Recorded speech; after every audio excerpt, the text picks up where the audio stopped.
સ્થાનિક સ્વરાજની ચૂંટણી અંગે મોટા સમાચાર। તાલુકા પંચાયતની અનામત બેઠકોની ફાળવણી થઈ છે। 15 જિલ્લાના 83 તાલુકા પંચાયતની બેઠકોની ફાળવણી થઈ। ભરૂચ, જૂનાગઢ, ગીર સોમનાથમાં બેઠકોની ફાળવણી થઈ। સ્થાનિક સ્વરાજની સંસ્થાઓમાં 27% અનામત બેઠકોની ફાળવણી।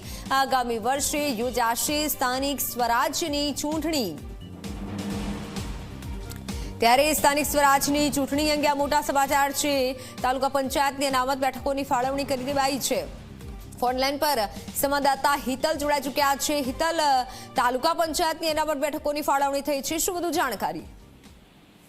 જી, ચોક્કસ એવું કહી શકાય કે સ્થાનિક સ્વરાજ્યની ચૂંટણીના હવે પડઘમ શરૂ થઈ ચૂક્યા છે। જે પ્રકારે સ્થાનિક સ્વરાજ્યની ચૂંટણીઓ 2026માં જાન્યુઆરી ફેબ્રુઆરીમાં યોજાય એવી શક્યતાઓ છે, ત્યારે ચૂંટણી પંચ દ્વારા સ્થાનિક સ્વરાજ્યની ચૂંટણીને લઈને ક્યાંક ને ક્યાંક રોસ્ટર પ્રમાણે જે બેઠકોની ફાળવણી કરવાની હોય છે, 27% ઓબીસી ફાળવણી અનામત બેઠકો છે, એ અંતર્ગત ફાળવણી કરવાની શરૂઆત કરી દીધી છે। હવે વધુ એમાં 15 જિલ્લાના 83 તાલુકા પંચાયતની બેઠકોની પણ ફાળવણી કરવામાં આવી છે, જેમાં ભરૂચ, જૂનાગઢ, ગીર સોમનાથ સહિતના જિલ્લા પંચાયતો જે છે એની પણ અનામતની ફાળવણી બેઠકોની કરવામાં આવી છે। એટલે ક્યાંક ને ક્યાંક જોવા જઈએ તો સ્થાનિક સ્વરાજ્યની ચૂંટણીને લઈને હવે ધીરે ધીરે તમામ તૈયારીઓ પૂર્ણતાને આરે છે।